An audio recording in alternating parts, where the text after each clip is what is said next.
আল্লাহর নবী রহমতের নবীর একজন সাহাবী হযরত আব্দুর রহমান রাদিয়াল্লাহু তাআলা আনহু তিনি দাওয়াতের কাজে বের হয়ে যাবেন। বিবির পেটে সন্তান ছেলে হয় না মেয়ে হয়, আল্লাহর নবীর সাহাবী তিনি কিছুই তো জানেন না, জানার তো কথাও না, ছেলে হবে নাকি মেয়ে হবে জানেন তো আল্লাহ। তিনি চলে যাবেন, যাবার আগে বিবিকে বলতেছেন, বিবি গো, ও বিবি, যদি আমাকে আল্লাহ ছেলে সন্তান দেয়, আমার ছেলেটারে তুমি দিন শিখাইও, মুফতি মুহাদ্দিস বানায়ো। যদি বাপ মা সন্তানকে আলেম বানানোর নিয়ত করে, হাফেজে কোরআন বানানোর নিয়ত করে, তাহলে তো নূরুন আলা নূর। তিনি তো বলতেছেন আমার ছেলেটারে হাফেজ বানাইও, মুফতি মুহাদ্দিস বানাইও। আমার মনের ভিতরে বড় তামান্না, মনের মধ্যে বড় আরজু, আমি একজন হাফেজে কোরআনের বাবা হইতে চাই, মুফতি মুহাদ্দিসের বাবা হইতে চাই। হাসরের ময়দানে আল্লাহর সামনে একজন আলেমের বাবা হয়ে পরিচয় দিতে চাই। জুড়ে বলি সুবহানাল্লাহ। কারণ হাসরের ময়দানে আল্লাহ পাক নবীর বাবাকে খুঁজবে না, নবীর মাকেও আল্লাহ খুঁজবে না, কিন্তু একজন আলেমের বাপ মারে আল্লাহ নিজে খুঁজবে, আল্লাহ নিজে তালাশ করবে। আল্লাহর নিজের কুদরতি হাতের মধ্যে একটা মুকুট থাকবে রে যুবক, এই মুকুটটা মান কারা আল কোরআন ওয়া আমিলা বিমা ফিহি উলবিসা ওয়ালিদাহু তাজান ইয়াউমাল কিয়ামা দাউহু আহসানু মিন দাউইশ শামস। এমন এক মুকুট, যেই মুকুটের পাওয়ার সূর্যের পাওয়ারের চেয়েও আরো বেশি হবে। নবীর বাপ মাকে আল্লাহ খুঁজবেন না, খুঁজবেন একজন হাফেজে কোরআনের মাকে, একজন মুফতি মুহাদ্দিসের আব্বাকে। আল্লাহ বলবেন আমি তো তোমাকেই খুঁজি। দুনিয়ার জগতে মানুষ তোমাকে কত কথা বলেছে, মাদ্রাসায় ছেলেটারে দিও না, মাদ্রাসায় দিলে পরে ছেলে কি করবে, জীবনে চলবে কেমন করে, সংসার চালাবে কেমন করে, বিবি বাচ্চা পালবে কেমন করে। না না, মাদ্রাসায় দিলে নদীতে ভাসানো হয়। মানুষ তোমাকে নিষেধ করেছে, আত্মীয় স্বজন বাধা দিয়েছে, সমাজ চলতেছিল স্রোতের তালে তালে, তুমি বাপ মা চলতেছিলে স্রোতের উল্টা। আমি আল্লাহকে খুশি করার জন্য সমাজের মানুষের সাথে তাল মিলাও নাই, শুধু আমার জন্য। অতএব আজ আমি আল্লাহ নিজে তোমাকে পুরস্কার দিব। তোমার সন্তানের মাথায় পাগড়ি পরাইলো দুনিয়ার জগতে তার উস্তাদগণ, এলাকার মানুষগণ তার মাথায় পাগড়ি পরাইলো, কিন্তু আমি বাবা তোমরা বাপ মার মাথায় পাগড়ি পরাবো হাসরের ময়দানে আমি আল্লাহ নিজে। এজন্য বাপ্পার মাথায় আল্লাহ পাগড়ি পরাবে। দুনিয়াতে মুফতি সাহেবের আব্বারে মানুষের ডাক দিয়েছে, ও মুফতি সাহেবের আব্বা, ও হাফিজ সাহেবের আব্বা। হাসরের ময়দানে আল্লাহ মানুষ যেই নামে যারে ডাকে, হাসরের মাঠে আল্লাহ ওই নামেই ডাক দিবে, ও হাফিজ সাহেবের আব্বা, ও মুফতি সাহেবের মা। আল্লাহু আকবার জোরে কোন।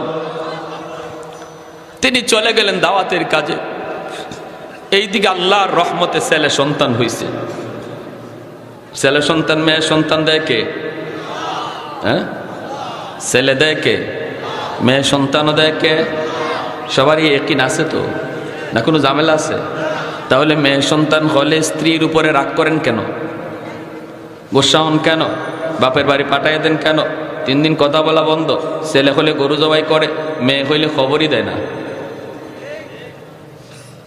হ্যাঁ, তাহলে আপনি যদিও বললেন মেয়ে দেয় আল্লাহ, আপনার আচরণে বুঝাইল মেয়ে দিছে আপনার স্ত্রী, হের দোষ। ইমান থাকবে এই ধরনের আচরণ করলে? আল্লাহ নবী বলে মেয়ে সন্তান রহমত লইয়া দুনিয়াতে আসে। জোরে কন্যা সুবহানাল্লাহ। মিয়া খুশি হন মিয়া, আল্লাহ আমারে 3টা মেয়ে দিছে, আমি খুশি। একটা ছেলে 3টা মেয়ে দিছে। দেখেন মেয়ে হইলে কি হয়। আমার বড় মেয়েটা কালকে ফোন দিছে, বড় মেয়ে দিছে না, ওরা গেছে নানার বাড়িতে বেড়াইতে। ওর মা ফোন দিছে, ফোন দিয়ে বলতেছে তোমার মেয়ের সামলাও। আমি বললাম কি হয়েছে? 14 বছর বয়স, 14-15। এরপর ওর নানু ফোন দিছে, বাবা তোমার মেয়েটারে বুঝ দেও। আমি কি হয়েছে, ঘটনা কি? হঠাৎ করে মেয়ে রাত যখন 12টা বাজে ওর মা আমার ফোন দিছে, কোথায় আছেন? আমি বললাম যে আমি অমুক জায়গায়, অনেক দূরে। এতটুকু শুনছে শুধু মার কাছ থেকে। আর আমি বলছিলাম যে আজকে একটু গ্যাসের প্রবলেম হইতেছে, বুকটা ব্যথা করে। এরপরে আমার মেয়ের কান্না শুরু হয়েছে, কান্না কারে কয়। নানি বুঝ দিতে পারতেছে না, খালায় বুঝ দিতে পারতেছে না, মায় বুঝ দিতে পারতেছে না, কানতে কানতে অস্থির শুধু এই কথা কইয়া, আমার আব্বা এত কষ্ট করে, আমার আব্বু এত কষ্ট করে, আব্বুরে পাই না, আব্বু কখন কোথায় থাকে, আব্বুর এখনই চুল পাইকে গেছে, এখনই দাড়ি পাইকে গেছে, এই কথা কইয়া হাও মাও করে ফুফায়া কানতেছে। বলেন আপনি এতটুকু খবর পাওয়ার পরে একজন বাবার কলি যায়, তখন কি তুফান শুরু হয়। আমার অজরে চোখ দিয়া পানি ঝরতে শুরু হয়েছে। আমি মেয়েটার ফোন ধরে খালি গেছি, আম্মু আব্বু ভালো আছি, আব্বুর ব্যথা ছিল, ব্যথাটা কমে গেছে, তুমি কাঁদো না। তো আমার সাথে কথাই বলতে পারতেছে, শুধু বলতেছে আব্বু তোমার শরীরটা ভালো আছে, আব্বু তোমার শরীরটা ভালো আছে। আর এই মেয়ে সন্তান হইলে পরে আপনি মন খারাপ করেন, এটা জাহেলদের জাহিলি যুগের খাসলত, আইয়ামে জাহিলিয়াতের খাসলত ছিল এটা। হযরত আব্দুর রহমান রাদিয়াল্লাহু তাআলা আনহুর ছেলে সন্তান হইছে। মা কেমন মা চিন্তা করেন, স্বামী নাই, স্বামী তো দাওয়াতের কাজে বের হয়েছেন। মা ছেলের নাম রাখলেন রবিয়াতুর রায়। হাদিসের বহুত বড় একজন রাওয়ী, হাদিস শাস্ত্রের বহুত বড় একজন মুহাদ্দিস, বহু হাদিসের রওয়ায়াত যার থেকে বর্ণিত। এমন একটা সন্তান দুনিয়াতে আসলো, আর মা শিশুকাল থেকে ধর্মীয় পরিবেশে তারে বড় করতেছেন। অসুবিধা দিতেছে আপনাদের ধর্মীয় পরিবেশে, কারণ একজন মা বাবার চেয়ে সন্তানের ব্যাপারে বেশি দায়িত্বশীল এবং বেশি জবাবদিহিতা মাকে দিতে হবে। আল্লাহর নবী বলেন, আল মারআতু রাইয়াতুন আলা বাইতি যাওজিহা ওয়া ওয়ালাদিহি। মাকে আল্লাহ জিজ্ঞেস করবে, তুমি তোমার স্বামীর ঘরের সমস্ত মালের হেফাজত করছো কিনা, এক প্রশ্ন। দ্বিতীয় প্রশ্ন, ওয়া ওয়ালাদিহি, তার সন্তানের লালন পালন কিভাবে করছো, সন্তান দেখাশোনা কিভাবে রাখছো। কারণ হলো সন্তান বাবার চেয়ে মাকে বেশি টাইম পায়। গর্বে ছিল তাও মায়ের সাথে, দুধ খাইছে তাও মায়ের সাথে, একটু বড় হয়েছে তাও মায়ের কাছেই, বাবা বাহিরে কাজকর্মে থাকে। এজন্য সন্তান মাকে বেশি টাইম পায় বিদায় মার আমলের আসর সন্তানের উপরে বেশি পড়ে, সন্তানের উপরে বেশি পড়ে। বাবার চেয়ে মার আমলের আসর বেশি পড়ে। মা যদি নেককার হয়, আশা করা যায় সন্তানও নেককার হয়। মা যদি বদকার হয়, সন্তানও বদকার হয়। মা যদি পেটে সন্তান নিয়ে বেশি বেশি টক খায়, সন্তান বড় হইয়া টক প্রিয় হয়। মা সন্তান পেটে নিয়ে যদি বেশি বেশি মিষ্টি খায়, সন্তান বড় হইয়া মিষ্টি প্রিয় হয়। মা সন্তান পেটে নিয়ে যদি বেশি বেশি গান শুনে, সন্তান গানের মাস্টার হয়। মা সন্তান পেটে নিয়ে যদি কোরআন তেলাওয়াত বেশি বেশি করে, এই সন্তান বড় হয়ে কোরআনের হাফেজ হয়। কারণ আসর মায়েরটা বেশি পড়ে। এজন্য আল্লাহ সন্তানের ব্যাপারে বাবাকে যদি একবার জিজ্ঞায়, মাকে 2 বার জিজ্ঞেস করবে। মার জবাবদিহিতা বেশি। কেমন মা হযরত রবিয়ার মা, সন্তানকে নিজে ইসলামী তরবিয়তে একটু বড় করে যখনই মাদ্রাসার ভর্তি করার বয়স হলো, তখনই তিনি মদিনার মসজিদে নববীতে হাজির হয়ে গেলেন সন্তান নিয়ে। কারণ সন্তানের বাবার ওসিয়ত, আমার সন্তানটারে তুমি দিন শিখায়ো, হাফেজ বানাও, আলেম বানায়ো। মাদ্রাসায় নিয়ে ভর্তি করে দিলেন। অল্প দিনের ভিতরে উস্তাদদের নজরে পড়ে গেলেন। হযরত রবিয়া জেহেন, যাকাত, মেধা শক্তি আল্লাহ তাকে দান করেছেন এমন, যখন যা তিনি পড়েন সাথে সাথে মুখস্থ হয়ে যায়। দিন যায়, রাত যায়, মাস যায়, বছর যায়, রবিয়ার নাম উস্তাদের মুখে মুখে রটে গেল। মাদ্রাসার 1 নাম্বার ছাত্র, আদব আখলাক এলেম সর্বদিক দিয়ে তিনি সবার চেয়ে আগায় যাইতে লাগলেন। অল্প দিনের ভিতরে বছর চলে গেল, 1 বছর, 2 বছর, 3 বছর, 16টা বছর কেটে গেল। রবিয়ার মা সংসারে আর কেউ নাই। বাবা ছিলেন, দাওয়াতের কাজে বের হয়েছেন। এই বাবা তিনি জীবিত নাকি মৃত, এখনো দুনিয়াতে আছেন নাকি তিনি মারা গেছেন, সন্তান জানে না। মাও তিনি জানেন না। এখনের মতো যুগ নয়, ওই যুগে তো মোবাইল ছিল না, ফোন করে নিজের সংবাদ দেওয়ার কোনো ব্যবস্থাও ছিল না। সাহাবায়ে কেরাম দাওয়াতের মিশন লইয়া এইভাবেই তারা পৃথিবীর দিক দিগন্তে চলে গেছেন তো গেছেন, কেউ আসছেন কেউ আসেন নাই। ১০০ লক্ষ সাহাবায়ে কেরামের ভিতরের যুবক, মদিনা আর মক্কায় শুধু ১০,০০০ সাহাবায়ে কেরামের কবর পাওয়া যায়। ১ লক্ষর উপরে সাহাবীর কবর মক্কা মদিনায় পাওয়া যায় না। যেখানে গেছেন কেউ আফ্রিকায়, কেউ চীন, কেউ উত্তর পৃথিবীতে, কেউ দক্ষিণ পৃথিবীতে, কেউ পূর্বে কেউ পশ্চিমে চলে গেছেন। যেখানে গেছেন সেখানে দাওয়াতের কাজ করে, সেখানেই হয়তো কবর হয়ে গেছে। মক্কা মদিনায় আর আসা সম্ভব হয় না। 16 বৎসর কেটে গেল, সন্তান জানেন না বাবা তিনি জীবিত নাকি মৃত, মাও জানেন না স্বামী তিনি জীবিত নাকি মৃত।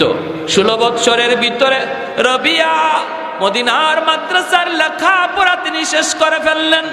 শুধু শেষ নয়, 16 বৎসর পর এই মাদ্রাসার উস্তাদ হিসাবে তাকে রাখা হয়। শুধু উস্তাদ নয়, মদিনার মাদ্রাসার হেড মুহাদ্দিস হয়ে গেলেন। সবচেয়ে বড় মুহাদ্দিস হয়ে গেলেন রবিয়া। হাদিসের দরজ দেন, আর মদিনার মানুষ সম্মান করে রবিয়াকে। আল্লাহর নবীর মসজিদে নববীর ইমাম তারে বানায় দিলেন। আল্লাহু আকবার। আর একটু জোরে বলি আল্লাহু আকবার। যেই ছেলে মা ভক্ত হয়, বাবা ভক্ত হয়, এই ছেলের লেখাপড়ার মধ্যে বরকত দেয় কে? আর একটু জোরে বলেন কে? যেই ছেলে মা ভক্ত হয়, বাবা ভক্ত হয়, বাপ মাকে শ্রদ্ধা করে, বাপ মার কথা মাইনা চলে, এই ছেলের হায়াতের ভিতরে বরকত দেয় আল্লাহ, রুজির ভিতরে বরকত দেয় আল্লাহ, লেখাপড়ার ভিতরে বরকত দেয় আল্লাহ। 16 বছরের ভিতরে রবিয়া তিনি তো মদিনার মাদ্রাসার হেড মুহাদ্দিস, আবার মসজিদে নববীর ইমাম হয়ে গেলেন। চতুর্দিকে রবিয়ার সুনাম, চতুর্দিকে সুনাম, মার কলিজা শীতল হয়ে যায়। একদিন 16 বৎসর পর রবিয়া মায়ের কাছে দাঁড়ায় আছেন। সকালবেলা তিনি পড়াইতে যাবেন মদিনার মসজিদে। ক্লাসের টাইম প্রায় কাছাকাছি হয়ে গেল, চলে যাবেন মাদ্রাসায়। হঠাৎ করে একজন বৃদ্ধ মানুষ, ওই মানুষ আর কেউ নয়, ইনি রবিয়ার বাবা, যিনি 16 বছর আগে দাওয়াতে বের হয়েছিলেন। ফিরে এসেছেন, নিজের বাড়িতে ঢুকলেন তিনি আন্দরের ভিতরে ঢুকলেন, পর্দাটা সরায় তিনি ভিতরে ঢুকে গেলেন। রবিয়া তাকায় দেখেন বৃদ্ধ মানুষ, কথা নাই, বার্তা নাই, সালাম নাই, কালাম নাই, কোনো অনুমতি নাই। ঢুকে গেলেন ভিতরে। রবিয়া দেখেই তিনি ডাক দিয়া বলতেছেন, কে গো তুমি? দাঁড়াও, আর সামনে আগাও না। এইভাবে কারো বাড়িতে ঢুকার নিয়ম না, ঠিক না? ভাবি গো, চাচি গো কয়া ঢুকবার কোন সুযোগ আছে ইসলামে? হ্যাঁ, নিজের বাড়িতেও ঢুকতে গেলে অনুমতি লাগে, নিজের স্ত্রীর রুমে ঢুকতেও সালাম লাগে, ঠিক কিনা? মার রুমে ঢুকতেও সালাম লাগে, অনুমতি নিয়ে ঢুকতে হয়। কিন্তু হযরত আব্দুর রহমান রাদিয়াল্লাহু তাআলা আনহু তিনি তো উনার বাড়িতে ঢুকতেছেন, বাধা মানবেন কেমন করে? কে তারে বাধা দেয়? তিনি তো ঢুকতেছেন। রবিয়া তিনি তো বাবা চিনেন না, বাবাও তো সন্তান চিনেন না, সন্তান বাবাকে বাধা দেয়। কে গো তুমি? এসো না, এইভাবে ঢুকবা না, যেখানে আসো দাঁড়ায় থাকো, অনুমতির অপেক্ষা করো। কিন্তু আব্দুর রহমান রাদিয়াল্লাহু তাআলা আনহু তিনি তো বাধা মানতে রাজি না, রাজি তো হওয়ার কথাও না, কারণ তিনি তো তার বাড়িতে ঢুকতেছেন, কেন বাধা মানবেন? ঢুকতেছেন, ছেলে বাধা দেয়, বাবা শুধু ঢুকে, ছেলে বাধা দেয়, বাবা শুধু ঢুকে। বাবাই চেনে না ছেলেকে, ছেলে চেনে না বাবাকে। চিনেন মা যদি পিছন থেকে বলে দিতেন, বাবা ঢুকতে দাও, ইনি তোমার বাবা, কিচ্ছা খতম হয়ে যায়। কিন্তু মা কিচ্ছা খতম করতে চাইলেন না, মা চাইলেন কদ্দূর পর্যন্ত যায় আমিও একটু দেখি। মা যদি বাধা দিতেন, মা যদি কিছু বলতেন, সমাধান হয়তো হয়ে যেত, কিন্তু রবিয়া বাধা দেন। আর হযরত আব্দুর রহমান তিনি ভিতরে ঢুকেন। এক পর্যায়ে কেউ কারো বাধা মানতেছে না। রবিয়ার মা পিছন থেকে ডাক দিয়ে বলেন, বাবা, বৃদ্ধ মানুষ ঢুকে যখন পড়েছে রে, বাধা দিও না। বৃদ্ধ মানুষ ঢুকেই যখন পড়েছে, বাধা দিও না।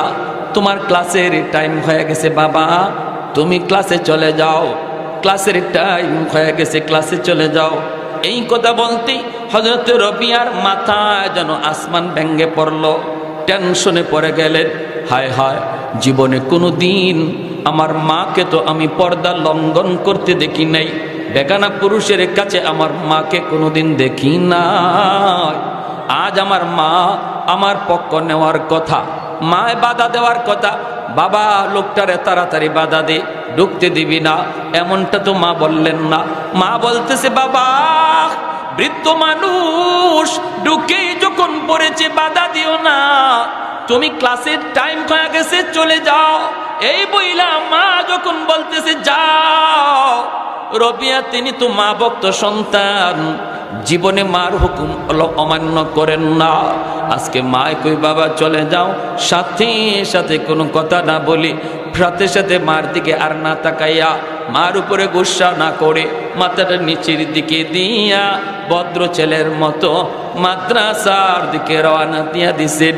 কিন্তু মনের ভিতরে টেনশন, ব্রেইনের মধ্যে টেনশন। হায় রে, আজ আমার মা কেন আমার পক্ষ নিলেন না? আমাকে মা আরো মাদ্রাসায় পাঠায় দিলেন। হায় হায়, কি পরিচয় লোকটার, কিছুই তো জানি না, জানি না। মাদ্রাসার দিকে যাইতেছেন আর মাথার মধ্যে টেনশন, কে সে, কি তার পরিচয়। যাই এই ক্লাসে বসে গেলেন অসংখ্য ছাত্র, পৃথিবীর বিভিন্ন দেশ বিদেশ থেকে হাদিস পড়ে রবিয়ার কাছে। তিনি তো ক্লাসে হাদিসের দরস দিতেছেন, আল্লাহর গোলাম হাদিসের দরস দেন। ওই অবস্থায় আব্দুর রহমান রাদিয়াল্লাহু তাআলা আনহু ভিতরে ঢুইকা বিবির দিকে একটু রাগ করে তাকাইলেন। বিবির দিকে রাগ করে তাকায় বলেন, বিবি গো, ও বিবি, বিবি ঘটনা কি? আমার বাড়িতে আমি ঢুকবো, এই যুবক ছেলে বাধা দেওয়ার কে? আবার তোমার পাশে দাঁড়ায় আছে, কি তার পরিচয়? ঘটনা কি? আমারে কেন বাধা দিল? কে সেই যুবক? এই পরিচয়, এই প্রশ্ন রাখা মাত্রই মা বলতেছে, স্বামী গ, সব কথার জবাব দিব, আগে আমার প্রশ্নের জবাব তুমি দাও। কেন তুমি 3টা সুন্নত লঙ্ঘন করেছো? আল্লাহু আকবার। 1 নাম্বার হলো নিজের বাড়িতে ঢুকতেও সালাম দিতে হয়। কেন তুমি সালাম দিলা না? সালামের জবাব পেলে, উত্তর পেলেও ঢুকতে হয়। কেন তুমি সালাম দিলা না? নিজের ঘরে ঢুকতেও মায়ার নবী সারা জীবন সালাম দিছেন, ঠিক না? এটা আমার নবীর দাইমি সুন্নত। যেই পুরুষ ঘরে ঢুকার সময় সালাম দেয়, এই ঘরের মানুষের ভিতরে আল্লাহ মহব্বত বাড়ায় দেয়, ভাই ভাইয়ে মহব্বত বাড়ায় দেয়, বাপ বেটায় মহব্বত বাড়ায় দেয়, স্বামী স্ত্রীর ভিতরে মহব্বত বাড়ায় দেয়। সালামের দ্বারা মহব্বত বাড়ে, ঠিক কিনা? ঘরের ভিতরে যদি জিন্নাতের কোনো আসর থাকে, ফতোয়া শামির মধ্যে লিখছেন, ঘরের ভিতরে যদি কোনো জিন্নাতের আসর থাকে, ভণ্ড কবিরাজের কাছে যাওয়া লাগবে না রে গোলাম, তুমি শুধু সালাম দিয়া করে ঢুকবার আমল করো, অল্প দিনের ভিতরে জিন্নাতের আসর চলে যাবে। এতটা ফায়দা সালামের আমল, কেন তুমি সালাম দিলা না? এক প্রশ্ন। দ্বিতীয় প্রশ্ন হলো, এত লম্বা সফর করে তুমি এসেছো, আমার নবী লম্বা সফর করে আসলে পরে ডাইরেক্ট বাড়িতে আসতেন না, পাশের মসজিদে নবী অবস্থান করতেন, মসজিদ থেকে খবর দেওয়া হতো। এটা ছিল মায়ার নবীর সুন্নত। এখনো চিল্লা থেকে আসার পরে, তবলিগের চিল্লা থেকে আসার পরে শিকায় দেওয়া হয়, ডাইরেক্ট ঘরে যাওয়া যাবে না, মসজিদে অবস্থান করো, ওখান থেকে বাড়িতে খবর দাও। স্ত্রী কোন হালতে আছে তুমি জানো না, মসজিদ থেকে খবর পাঠালে সে তোমার জন্য প্রস্তুতি নিয়ে বসা থাকবে। এটা আমার নবীর সুন্নত, নবীর সুন্নত। কেন তুমি এই সুন্নতটা লঙ্ঘন করলা? 3 নাম্বার হলো, এত লম্বা সফর, 16টা বৎসর তোমার কেটে গেল। যেই নবী রওজা জিয়ারত না করলে রাতে ঘুম আসতো না গো স্বামী, এত লম্বা সফর করে এসেছো, তুমি কি আমার নবীর রওজা জিয়ারত করবা না? জোরে বলি আল্লাহু আকবার। আর একটু জোরে বলি আল্লাহু আকবার। कौनैन मुख्तार खुदा तुमको बनाया, नग तुम्हारे अरबी है, ताजदार मदीना के तुम्हारे अरबी है, अशजार ने देते हैं नबूवत के शहादत, तशकीक कमर में है तो अंगुल की इशारात, तशकीक कमर में है तो अंगुल की इशारात। একটু জোরে সুরে কোন আল্লাহু আকবার।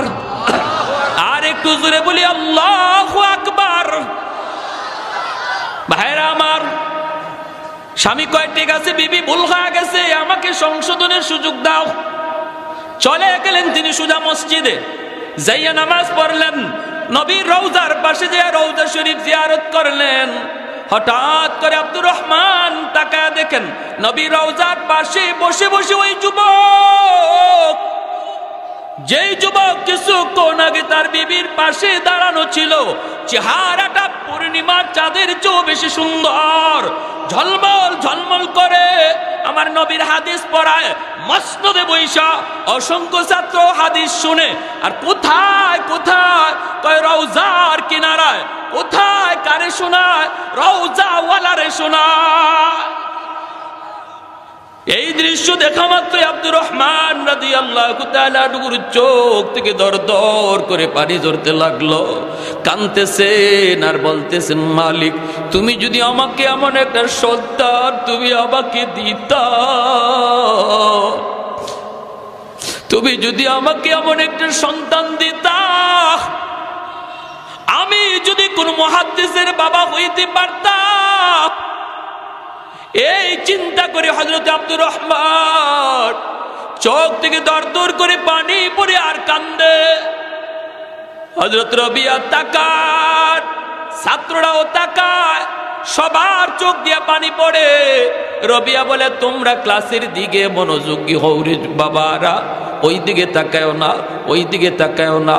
এইবার হযরত আব্দুর রহমান তিনি চোখের পানি লইয়া বাড়ির দিকে রওনা দিলেন। বিবির কাছে গেছেন, এখনো কাঁদতেছেন।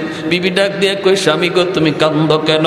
আব্দুর রহমান কই, বিবি গো, ও বিবি, রওজার পাশে বসা একজন যুবক, যেই যুবক কিছুক্ষণ আগে তোমার পাশে দাঁড়ানো, সে তো অনেক বড় মুহাদ্দিস, আমার নবীর শোনায় হাদিস পড়াইতেছে। আমার মনের ভিতরে ঢেউ উঠে গেল, আল্লাহ যদি আমাকে এমন একটা সন্তান দিত, আমি যদি এমন একটা সন্তানের বাবা হইতে পারতাম। এজন্য আমি কাঁদতেছি। হযরত রবিয়ার মা তখন চোখের পানিটা মুছে আর কই, স্বামী গো শুকরিয়া আদায় করো গো স্বামী। ও স্বামী আর কেঁদো না, যারে তুমি হাদিস পড়াইতে দেখছো কিছুক্ষণ আগে যে তোমার স্ত্রীর পাশে ছিল, সে আর কেউ নয়, তার নাম হলো রবিয়া, মদিনার সবচেয়ে বড় মুহাদ্দিস। শুধু মুহাদ্দিস না, মদিনার মসজিদের ইমাম, সে আর কেউ নয়, তোমারই ঔরসজাত সন্তান।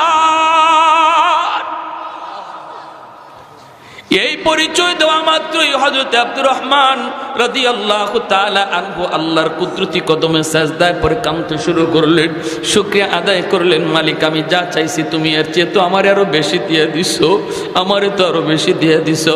ও বিবি চলো চলো আমার সন্তানের কাছে যাই গো, আমার সন্তানকে প্রাণ জোড়া একটু দেখবার সুযোগ করে দাও। স্বামী স্ত্রী দুজন আসলেন, মা আইসাই ডাক দিলেন পর্দার আড়াল থেকে, বাবা রবিয়া। যেই মাত্র মায়ের আওয়াজ কানে যায় পড়ল, সাথে সাথে রবিয়া পড়া বন্ধ করে মায়ের ডাকে সাড়া দিতে বের হয়ে আসলেন। আইসা রবিয়া দেখে ওই বৃদ্ধ মানুষটা এখনো মার পাশে দাঁড়ায় আছে রে। রবিয়া মাথাটা নিচের দিকে দিয়া দিছেন, লজ্জা পাইতেছেন, লজ্জা মাথাটা নিচের দিকে দিয়া দিছেন। তখনই মা কাছে আইসা কমার কপালে চুমা দিয়া কই, বাবা রবিয়া মাথা উঠাও। বাবা যারে দিকে লজ্জা পাও, সে তারে দিকে লজ্জা পাওয়ার কথা না, মনের ভিতরে অনেক টেনশন রে বাবা। কে সেই বৃদ্ধ মানুষ যারে আমি সুযোগ করে দিলাম? তোমার মা জীবনে কোনোদিন বেগানা পুরুষের কাছে যায় না, বেগানা পুরুষের সাথে কথা বলে না। যারে তুমি দাঁড়াইতে দেখছো ইনি আর কেউ নন, ইনি তোমার বাবা, যিনি 16 বছর আগে দাওয়াতের কাজে বের হয়েছিলেন। আল্লাহ তারে ফিরত দিয়া দিছে। বাবা সন্তানরে পাইল, সন্তান বাবারে পাইল, দুজন কোলাকুলি করতেছে। বাবাও কান্দে, ছেলেও কান্দে। ছেলে বাবার চোখের পানি মুছে আর বাবা ছেলের চোখের পানি মুছে। ওই অবস্থায় দুজন আল্লাহর কাছে শুকরিয়া আদায় করি। এরপরে কে আগে যাবে কে পরে যাবে এই নিয়ে লাগছে দ্বন্দ্ব। ছেলে কয় আব্বা তুমি আগে যাও, বাবা কয় না বাবা তুমি আগে যাও। কে আগে যাবে? কয় না বাবা তুমি, আব্বা তুমি অনেক বড়, তুমি বড়। ছেলে কয় না বাবা তুমি আমার সন্তান হলো, তুমি বড়, তুমি আগে যাও। এই আদবটা শিখায় মাদ্রাসা, এই আদবটা শিখায় কোরআনওয়ালারা, এই আদর্শটা শিখায় মাদ্রাসা, নবীর আদর্শের প্রতিষ্ঠান। ঠিক কিনা জুড়ে বলেন?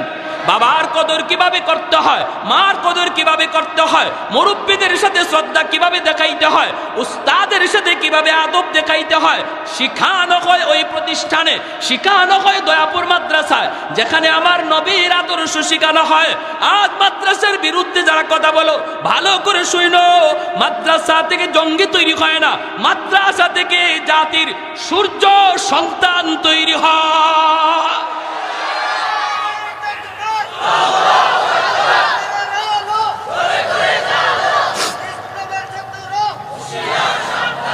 এজন্য বলতেছি বাবা যুবক, একটু দিলটা নরম করে কথাগুলি শোনো।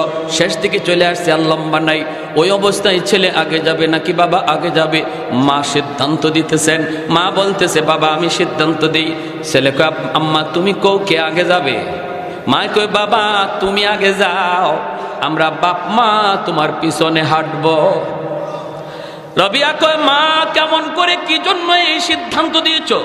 মা কেমন, মা কেমন মা? এ দয়াপুর এলাকার মায়েরা একটু খেয়াল করে শোনা। 16 বছর স্বামী নাই। আজ তোমার স্বামী যদি বিদেশ থাকে, ছেলেরে মানুষ বানাইতে পারো না, লেখাপড়া করাইতে পারো না, নামাজি বানাইতে পারো না, ছেলে বেলাইনি ব্যাপতে চলে যায়। রবিয়ার মা স্বামী তো 16 বছর দাওয়াতের কাজে, কেমন মা ছিলেন, কেমন তরবিয়ত শিক্ষা দিয়েছেন।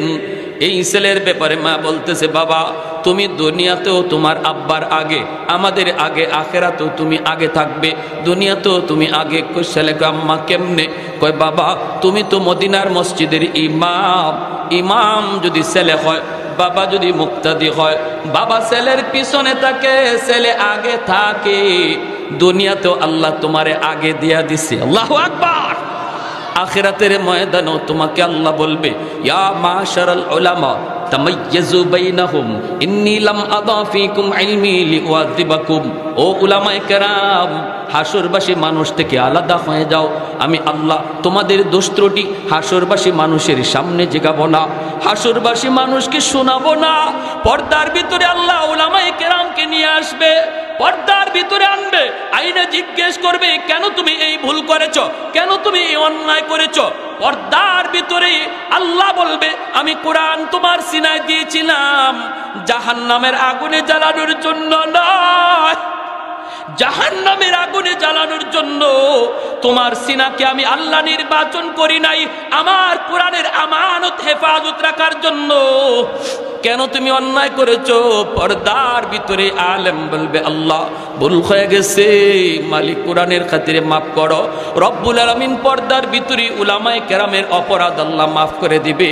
আর আল্লাহ বলবে ওয়ালা উবালি, ওয়ালা উবালি, আমি কোরআনের খাতিরে মাফ করে দিলাম, কারো কোনো পরোয়া করলাম না, যাও তুমি জান্নাতের দিকে যাও। তখন আলেম বাবাকে খুঁজবে, মাকে তালাশ করবে, হাফেজে কোরআনরা বাপ মাকে তালাশ করবে আর বলবে মালিক আমি আমার আম্মা আব্বা ছাড়া জান্নাতে যাইব না। সেদিনও বাপ মা আমরা পিছনে পিছনে থাকবো, তুমি আগে থাকবে, অতএব এখনো তুমি আগে যাও, আমরা তোমার পিছনে থাকবো। জোরে বলেন সুবহানাল্লাহ। এই আদর্শটা, এই আখলাকটা, এই আদবটা শিখায় এই কওমি মাদারিস। ঠিক কিনা ভাই? এজন্য কওমি মাদ্রাসায় পড়া কোনো সন্তান বাপ মারে বৃদ্ধাশ্রমে রাখছে, বাপ মার সাথে বেয়াদবি করছে, নজির নাই। বহু শিল্পপতির বাপ মা বৃদ্ধাশ্রমে পড়ে আছে, বহু বড় বড় জেনারেল শিক্ষিতর বাপ মা বৃদ্ধাশ্রমে পড়ে কষ্ট পাইতেছে, অহরহ পত্রিকার নিউজ রয়েছে। এজন্য বলি ভাই, একটাবার চিন্তা করো, একটাবার চিন্তা করো। একজন যোগ্য আদর্শ বাবা হিসাবে যদি আল্লাহর কাছে পরিচয় দিতে চাও, সন্তানকে সদকায়ে জারিয়া বানায় যাও, সন্তানটারে কোরআনের হাফেজ বানাবার নিয়ত করো, আলেমে দ্বীন বানাইবার নিয়ত করো, আল্লাহ দুনিয়াতেও কামিয়াবি দান করবে। আর যদি তা না করো, যদি জেনারেল শিক্ষায় শিক্ষিত করতে চাও, আমার অনুরোধ থাকবে তার জীবনের লেখাপড়া শুরু করো মাদ্রাসা দিয়া, তারে আগে মুসলমানের সন্তান বানাইয়া তারপরে ডাক্তার বানাও। আল্লাহ আমাদের সবাই